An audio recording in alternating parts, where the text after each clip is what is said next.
प्यारे दोस्तों, आज का हमारा ये वीडियो उन औरतों के लिए बहुत ही ख़ास है जो अपनी शादीशुदा ज़िंदगी में खुश नहीं हैं, जो बीवी अपने शौहर से खुश नहीं है। क्योंकि आज इस वीडियो में हम आपको बताने वाले हैं कि एक शादीशुदा औरत अपने घर से एक गैर मर्द के साथ कब और क्यों भागती है, और जब भाग जाती है तो उसके साथ में क्या मामला होता है, यानी कि घर से भागने का अंजाम क्या होता है। ये वाक़या जानकर आप लोग भी हैरान हो जाओगे। आप इस वीडियो को लाइक करें या ना करें, ये आपकी मर्जी है, मगर इस वीडियो को आखिरी तक ज़रूर देखिएगा। बगदाद शहर में एक आदमी ने अपनी बेटी की शादी एक व्यापारी यानी बिजनेसमैन के साथ तय कर दी। लड़की इस शादी से बिल्कुल भी खुश नहीं थी, मगर लड़की के बाप ने शादी से पहले अपनी बेटी से कहा कि बेटी, हम दोनों बहुत बूढ़े हो चुके हैं, हमने बहुत ही सोच समझकर तुम्हारा ये रिश्ता तय किया है।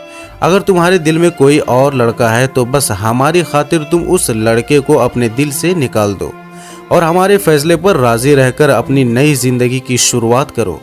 ये सुनकर लड़की ने अपने बाप को यकीन दिलाया कि अब्बा जान, मेरे दिल में कोई और लड़का नहीं है और मैं आपके इस फैसले से पूरी तरह से राजी हूँ। मगर दिल ही दिल में उस लड़की ने कुछ और ही मंसूबा तैयार कर रखा था। प्यारे दोस्तों, इसके बाद में कुछ वक्त गुजरा कि एक दिन उस लड़की की शादी उस व्यापारी से हो गई।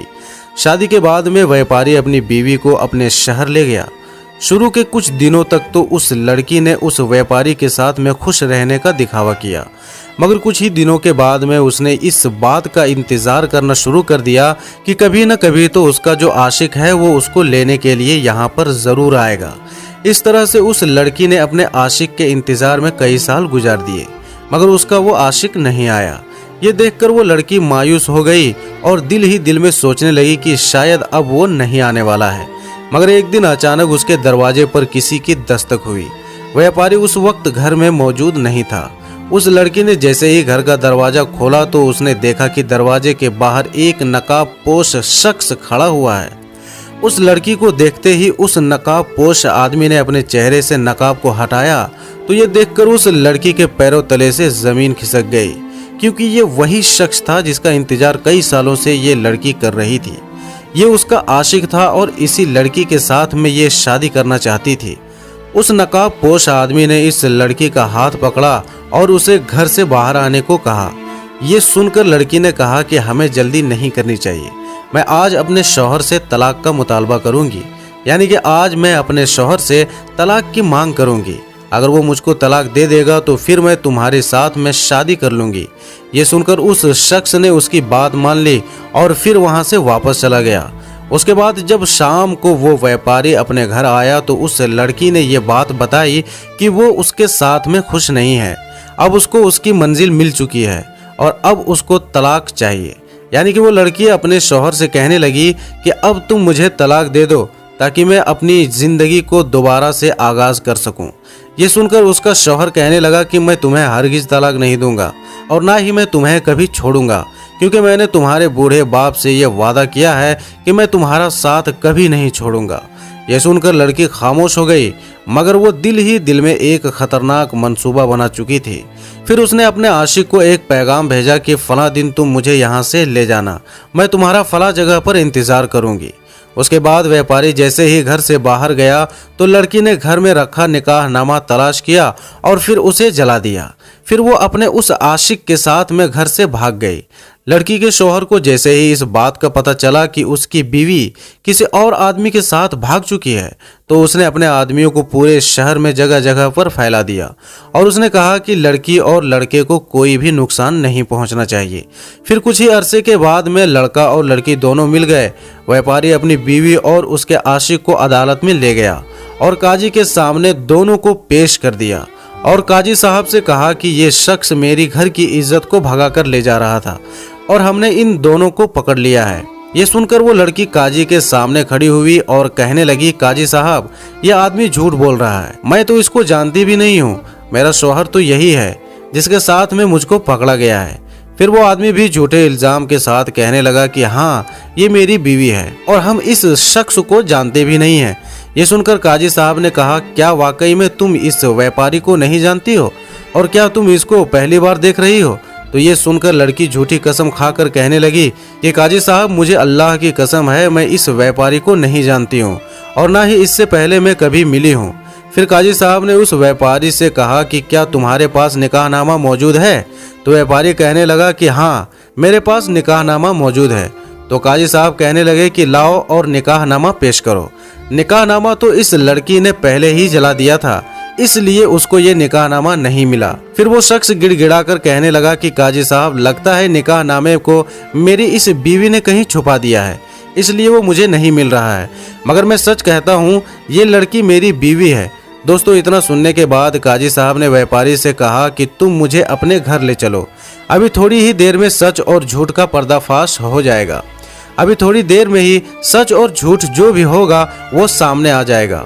फिर काजी साहब ने उस व्यापारी को साथ लिया और उस लड़की और उसके आशिक को भी साथ में ले लिया और व्यापारी के घर की तरफ चल दिए। घर जाकर काजी साहब ने व्यापारी से कहा, क्या तुम्हारे घर में कोई कुत्ता है? यानी कि क्या तुमने तुम्हारे घर में कोई कुत्ता पाल रखा है? तो व्यापारी ने कहा कि हाँ, मेरे घर में एक कुत्ता मौजूद है। फिर काजी साहब के सामने उस कुत्ते को लाया गया। काजी साहब ने उस व्यापारी के घर के सामने से 10 अजनबी औरतों को गुजारा। कुत्ता हर एक औरत को देखकर भौंकने लगा, यानी कि जैसे ही उस दरवाजे से कोई अजनबी औरत गुजरती तो कुत्ता उसे देखकर भौंकने लगता। मगर जैसे ही व्यापारी की बीवी घर के दरवाजे से गुजरी तो उस कुत्ते ने भौंकना बंद कर दिया, यानी कि वो बिल्कुल खामोश हो गया। तो ये देखकर काजी साहब ने कहा कि ऐ औरत, बस इस बात से ये साबित हो गया कि तुमने इस घर में और इस व्यापारी के साथ में इस घर में तुम रह चुकी हो, तभी तुम इस घर के कुत्ते के सामने अजनबी नहीं हो। फिर काजी साहब ने उस औरत को व्यापारी के हवाले कर दिया और उसके आशिक को गिरफ्तार कर लिया गया।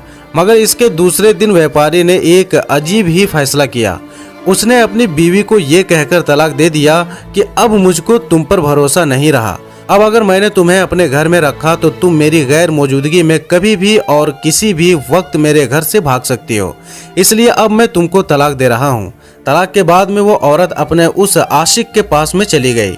फिर कुछ ही अरसे के बाद में उस औरत ने और उसके आशिक ने शादी कर ली, लेकिन वो लड़की अपने आशिक को पहले जैसा समझ रही थी वैसा नहीं निकला। उसका आशिक तो एक बेकार शख्स था। वो हर रोज शराब के नशे में धुत रहता और अपने कई शराबी दोस्तों को अपने घर ले आता।